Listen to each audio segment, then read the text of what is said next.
नमस्कार दोस्तों, स्वागत है आपका मार्केट इन 10 मिनट्स में, जहां पर हमारा उद्देश्य होता है कि हम अपने निवेशकों को एक ही वीडियो में मात्र 10 मिनट के अंदर लगभग सभी डेली शेयर मार्केट अपडेट्स और जरूरी स्टॉक स्पेसिफिक न्यूज प्रोवाइड करें। तो हमारी इस वीडियो को लाइक करके हमें सपोर्ट जरूर करें, और अगर आप हमारे चैनल पर पहली बार आए हैं तो इस चैनल को सब्सक्राइब जरूर कर लीजिए। साथ ही कमेंट में अपना फीडबैक देना ना भूले, ताकि हम अपनी वीडियो को और भी बेहतर बना सके।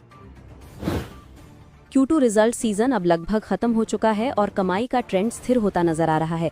गोल्डमैन सैक्स की रिपोर्ट के मुताबिक पिछले एक साल में जो लगातार EPS कट हुआ था वो अब पिछले 3 महीनों में स्थिर होने लगा है, जो आगे के लिए सकारात्मक संकेत देता है। उम्मीद है कि साल की दूसरी छमाही में खपत बढ़ेगी, क्योंकि GST की कटौती का फायदा मिलेगा और US के साथ संभावित ट्रेड डील से भी सेंटिमेंट मजबूत हो सकता है। अक्टूबर में महंगाई सिर्फ 0.25% तक गिर गई है, जिससे आने वाले समय में ब्याज दरों में और कटौती की गुंजाइश बनती है। इन्हीं पॉजिटिव फैक्टर्स की वजह से पिछले एक महीने में निफ्टी ने भी अच्छा उछाल दिखाया है। MSCI इंडिया भले ही इस साल 3.6% ऊपर है, लेकिन पिछले एक महीने में ये अपनी बाकी उभरती अर्थव्यवस्थाओं के मुकाबले थोड़ा बेहतर प्रदर्शन कर रहा है। कई कंपनियों के लिए एनालिस्ट्स का नजरिया भी मजबूत बना हुआ है। आइशर मोटर्स में पेंटअप डिमांड का फायदा दिख रहा है। HAL मजबूत ऑर्डर बुक की वजह से अगले साल डबल डिजिट ग्रोथ का लक्ष्य रख रही है, और अशोक लेलैंड में भी स्थिर मोमेंटम जारी है। सेलो वर्ल्ड और कमिंस इंडिया जैसी कंपनियों में भी मजबूत कमाई की उम्मीद बन रही है। हालांकि कुछ बड़े नाम अभी भी ऊंचे वैल्यूएशन पर ट्रेड हो रहे हैं, जैसे एशियन पेंट्स, ABB और बजाज फाइनेंस। लेकिन कई विशेषज्ञ कहते हैं कि ये कंपनियां मजबूत बिजनेस मॉडल की वजह से थोड़ा प्रीमियम डिजर्व करती हैं, इसलिए वैल्यूएशन पूरी तरह ओवरप्राइस्ड नहीं कहे जा सकते। अमेरिकी बाजारों में एक चिंता ये है कि क्या US फेड दिसंबर में ब्याज दरें कम करेगा या नहीं। पिछले महीने 94% संभावना थी, लेकिन अब ये सिर्फ 50-50 पर आ गई है, जिससे ग्लोबल मार्केट का सेंटिमेंट थोड़ा अनिश्चित दिख रहा है। इसी वजह से गोल्ड की कीमतों में भी मजबूती बनी हुई है। AI सेक्टर को लेकर भी ये चर्चा तेज है कि ये ग्रोथ है या एक बबल बन रहा है। कई रिपोर्ट्स का कहना है कि दुनिया की बड़ी टेक कंपनियां एक दूसरे पर भारी निवेश कर रही हैं, जिससे वैल्यूएशंस काफी ऊपर चले गए हैं। S&P 500 में आधी हिस्सेदारी अब AI थीम से जुड़ी कंपनियों की है। रुपया इस हफ्ते 88.8 के ऊपर गया था, लेकिन RBI ने तुरंत दखल दिया। जेफरीज की रिपोर्ट बताती है कि भारत का करंट अकाउंट डेफिसिट अगले साल GDP का सिर्फ 0.5% रह सकता है, जो 20 साल का सबसे निचला स्तर होगा। मजबूत FDI और बड़े फॉरेक्स रिजर्व्स रुपये को स्थिर बनाए रखने में मदद देंगे। GDP नंबर इस महीने के अंत में आएंगे और अनुमान है कि ये 7% से ऊपर रह सकता है। हालांकि बहुत कम महंगाई की वजह से नाम मात्र GDP कम दिख सकती है, जिससे सरकार की टैक्स आमदनी पर असर पड़ेगा। ग्रामीण खपत पर भी दबाव आ सकता है, क्योंकि कम कीमतें किसानों की आमदनी घटा सकती हैं। लेकिन अच्छी बात यह है कि लोन सस्ता होने से बैंक क्रेडिट ग्रोथ फिर से तेज हो रही है। जून में जहां ग्रोथ 9.3% थी, वहीं अक्टूबर आते आते ये 11.2% तक पहुंच गई है, जो अर्थव्यवस्था में सुधार का शुरुआती संकेत है। सरकार ने लो ऐश मेटालिक कोक यानी मेट कोक पर एंटी डंपिंग ड्यूटी लगाने का प्रस्ताव रखा है, जो स्टील बनाने में इस्तेमाल होने वाला जरूरी मटेरियल है। इससे JSW स्टील और AM स्टील जैसी कंपनियों पर सीधा असर पड़ सकता है, क्योंकि अब उन्हें मटेरियल की लागत और बढ़ सकती है। Australia, China, Colombia, Indonesia, Japan और रशिया से आने वाले मेट कोक पर $61 से लेकर $130 तक की ड्यूटी लगाने की सिफारिश की गई है। जांच में पाया गया कि इन देशों से मेट कोक काफ़ी कम दाम पर बेचा जा रहा था, जिससे भारतीय कंपनियों के मुनाफे पर दबाव बढ़ रहा था। देश में मेट कोक की इंपोर्ट जनवरी से अगस्त 2025 के बीच में 14% कम होकर 2.62 मिलियन टन रह गई है, लेकिन बड़े खिलाड़ियों के खरीदने का पैटर्न बदल गया है। JSW स्टील ने अपनी खरीद 50% बढ़ाई है, जबकि आर्सेलर मिटलर, निप्पॉन स्टील इंडिया और टाटा स्टील ने इंपोर्ट थोड़ा कम किया है। SBI रिसर्च की रिपोर्ट के मुताबिक अगर सोने की कीमतों को हटाया जाए तो भारत की रिटेल इन्फ्लेशन अगले 2 महीनों तक नेगेटिव में रह सकती है। अक्टूबर में CPI सिर्फ 0.25% रही, जो लगातार सस्ती होती सब्जियों, दालों, तेल और मसालों की वजह से संभव हुआ। रिपोर्ट कहती है कि गोल्ड की तेज बढ़त ने पर्सनल केयर इन्फ्लेशन को ऊपर धकेला, लेकिन सोना निकालते ही कुल CPI -0.57% पर पहुंच जाता है। GST रैशनलाइजेशन ने भी इन्फ्लेशन को कम करने में बड़ी भूमिका निभाई और लगभग 85 बेसिस पॉइंट्स की राहत दी। राज्यों में में भी महंगाई का ट्रेंड काफी अलग दिखा। केरल में सबसे ज्यादा और कश्मीर कर्नाटक में 3% से भी कम। वहीं 22 में से 12 राज्यों में इन्फ्लेशन नेगेटिव है, जो एक रेयर लो इन्फ्लेशन सिनेरियो का संकेत देता है। आरबीआई के लिए चुनौती ये है कि इतनी कम महंगाई और मजबूत जीडीपी ग्रोथ के बीच पॉलिसी बैलेंस कैसे बनाए रखा जाए। दिसंबर की बैठक में ग्रोथ सपोर्ट और इन्फ्लेशन कंट्रोल दोनों को देखते हुए बहुत सावधानी रखनी होगी। इधर सेबी ने प्रॉप ट्रेडिंग अकाउंट के दुरुपयोग पर कड़ा एक्शन शुरू कर दिया है, क्योंकि कुछ ब्रोकर्स अपने खुद के ट्रेडिंग टर्मिनलों का एक्सेस अलग अलग शहरों के इंडिविजुअल ट्रेडर्स को दे रहे थे और इसके बदले कमीशन वसूल रहे थे। ये नियमों का सीधा उल्लंघन है और पूरे बाजार को जोखिम में डालता है।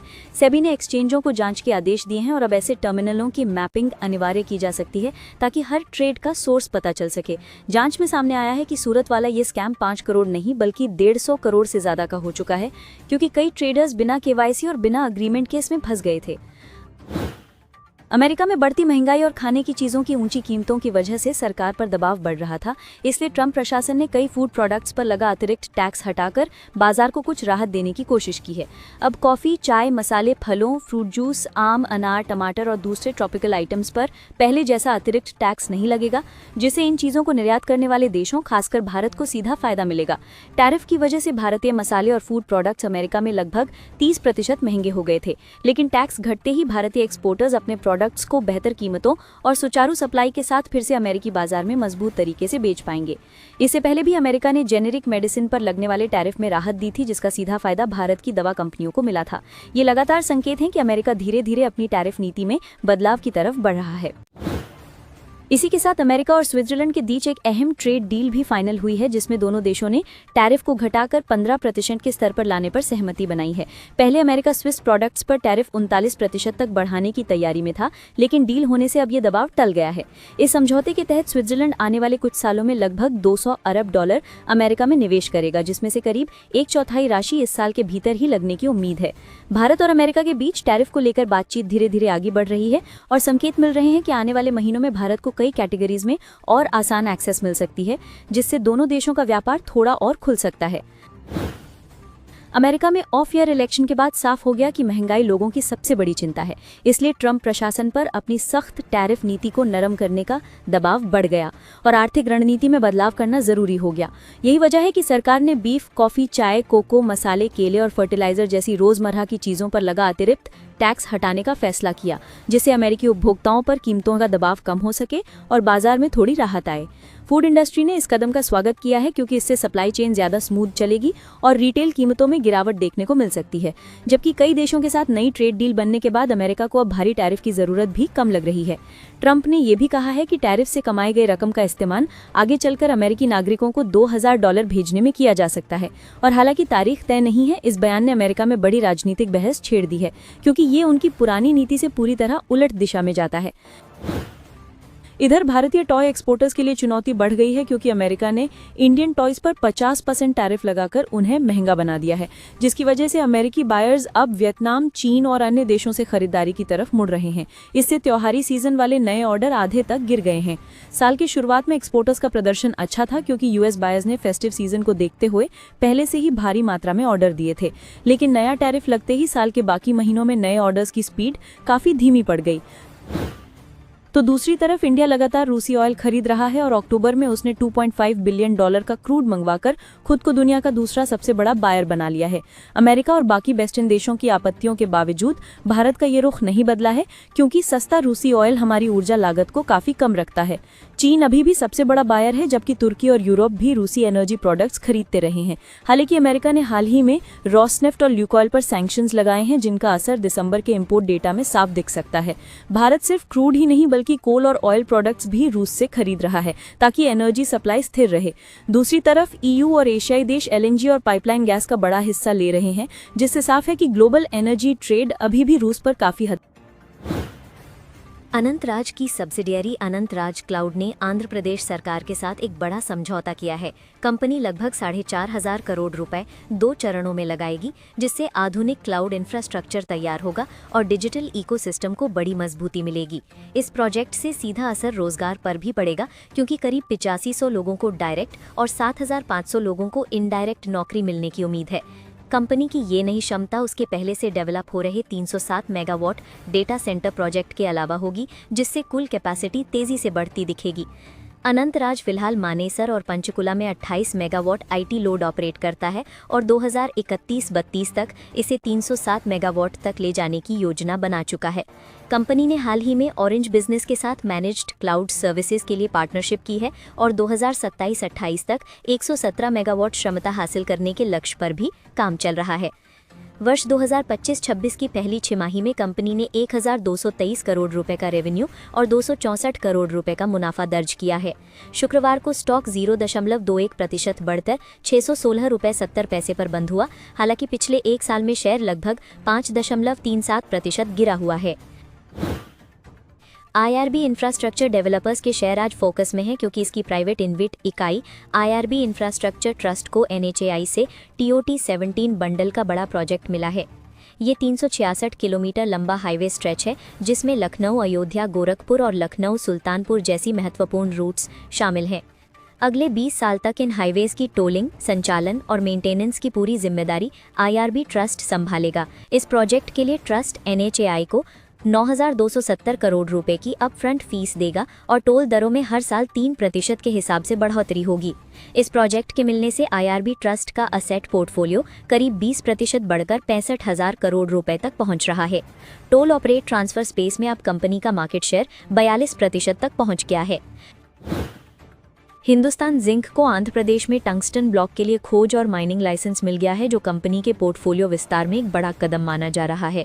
टंगस्टन उन महत्वपूर्ण मिनरल्स में आता है जिसका उपयोग एडवांस्ड मैन्युफैक्चरिंग और हाईटेक इंडस्ट्री में होता है। ये ब्लॉक 308 हेक्टेयर में फैला है और G3 स्तर की एक्सप्लोरेशन कैटेगरी में आता है, जिसका मतलब है कि इसकी खोज और भविष्य की माइनिंग दोनों का अधिकार अब कंपनी के पास रहेगा। शुक्रवार को स्टॉक 1.69% गिरकर 485 रुपये 85 पैसे पर बंद हुआ और पिछले एक साल में इसमें लगभग 1.91% की गिरावट रही है।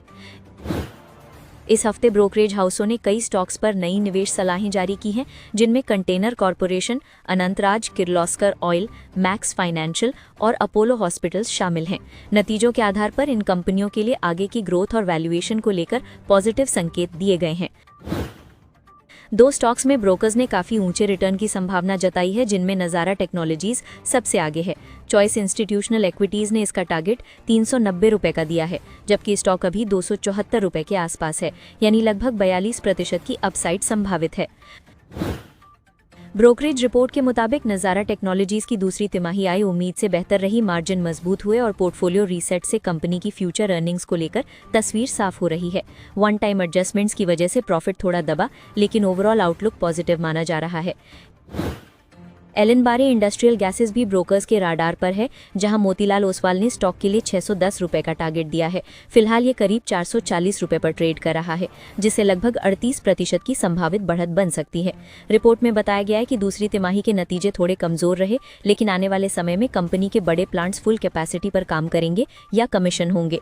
FY26 की दूसरी तिमाही में ग्रोथ तेज होने और कैपेसिटी एक्सपेंशन से कंपनी को मजबूत फायदा मिलने का अनुमान है। स्पाइस आइलैंड्स इंडस्ट्रीज ने 0.50 रुपये प्रति शेयर का अंतरिम डिविडेंड घोषित किया है, जिसकी रिकॉर्ड डेट 21 नवंबर 2025 तय हुई है। कंपनी 30 दिनों के भीतर भुगतान करेगी और स्टॉक अभी लगभग 90 रुपये पर ट्रेड हो रहा है। सुप्रा पैसिफिक फाइनेंशियल सर्विसेज ने 0.20 रुपये प्रति शेयर का अंतरिम डिविडेंड घोषित किया है, जिसकी रिकॉर्ड डेट 21 नवंबर 2025 और भुगतान की तारीख 1 दिसंबर 2025 तय की गई है। इसका शेयर फिलहाल लगभग 28 रुपये पर है। पंचशील ऑर्गेनिक्स, जो फार्मा सेक्टर की कंपनी है, उसने 0.80 रुपये प्रति इक्विटी शेयर का अंतरिम डिविडेंड घोषित किया है। इसके लिए भी रिकॉर्ड डेट 21 नवंबर 2025 तय की गई है। स्टॉक अभी 143 रुपये के करीब बंद हुआ है। यूनिफिन्स कैपिटल इंडिया ने अपनी बोर्ड मीटिंग में हर 10 रुपये फेस वैल्यू वाले शेयर पर 4 बोनस शेयर देने की मंजूरी दे दी है। कंपनी ने कहा है कि रिकॉर्ड डेट जल्दी घोषित की जाएगी और बोनस शेयर 22 दिसंबर 2025 तक जारी कर दिए जाएंगे। यूनिफिन्स कैपिटल का स्टॉक अभी करीब 535 रुपये पर ट्रेड हो रहा है, जबकि एक साल पहले ये 325 रुपये से नीचे था। ये इस साल 770 रुपये के ऊपर तक जा चुका है, लेकिन मार्केट कैप 500 करोड़ रुपए से कम और फ्री फ्लोट काफ़ी छोटा होने की वजह से इसमें थोड़ा उतार चढ़ाव ज़्यादा देखने को मिलता है। कोचिन शिपयार्ड ने 15% का इंटरिम डिविडेंड यानी 4 रुपये प्रति शेयर घोषित किया है। 18 नवंबर को रिकॉर्ड डेट रखी है और उसके साथ 3:1 बोनस शेयर और 10:1 स्टॉक स्प्लिट का फैसला भी लिया है, ताकि शेयर की कीमतें छोटे निवेशकों के लिए और आसान हो सके। पावर फाइनेंस कॉरपोरेशन ने अपने सितंबर तिमाही नतीजों के साथ FY 2025-6 का दूसरा इंटरिम डिविडेंड 3.65 रुपये प्रति शेयर घोषित किया है, जिसके लिए 26 नवंबर रिकॉर्ड डेट तय की गई है और भुगतान 6 दिसंबर या उससे पहले कर दिया जाएगा। A1 लिमिटेड के बोर्ड ने 3:1 बोनस शेयर जारी करने, 10:1 स्टॉक स्प्लिट करने और अधिकृत शेयर कैपिटल को 20 करोड़ से बढ़ाकर 46 करोड़ रुपए करने का प्रस्ताव रखा है। A1 लिमिटेड ने अपने पारंपरिक केमिकल बिजनेस से आगे बढ़ते हुए तेजी से बढ़ते EV सेक्टर में कदम रखा है और उसकी सहायक A1 सुरेजा इंडस्ट्रीज अब R&D, battery technology, EV component manufacturing और स्मार्ट चार्जिंग नेटवर्क जैसे नए क्षेत्रों पर फोकस करेगी। लुपिन ने बताया कि US FDA ने उसके नागपुर यूनिट 1 प्लांट की प्री अप्रूवल इंस्पेक्शन बिना किसी कमी के पूरी कर ली है और 4 दिन चली इस जांच में 0 FDA 483 ऑब्जर्वेशंस मिली, जो कंपनी की क्वालिटी और प्रोसेस पर रेगुलेटर का पूरा भरोसा दिखाती है। एलेंबिक फार्मास्यूटिकल्स को US FDA से उसके डिल्टाइजम हाइड्रोक्लोराइड टैबलेट्स के लिए फाइनल अप्रूवल मिल गया है, जो 30 mg से 120 mg तक की 4 स्ट्रेंथ्स में आते हैं और हाई ब्लड प्रेशर और एंजाइना के इलाज में इस्तेमाल होते हैं। एयरबस का अनुमान है कि अगले 20 साल में एशिया पैसिफिक रीजन को करीब 19,560 नए एयरक्राफ्ट्स की ज़रूरत पड़ेगी और इसकी सबसे बड़ी वजह भारत और चीन में तेज़ी से बढ़ती हवाई यात्रा और एयरलाइंस की फ्लीट का बड़े पैमाने पर विस्तार है। वैश्विक स्तर पर जितने भी नए एयरक्राफ्ट्स की डिमांड होगी, उसका लगभग 46% हिस्सा सिर्फ एशिया पैसिफिक से आएगा।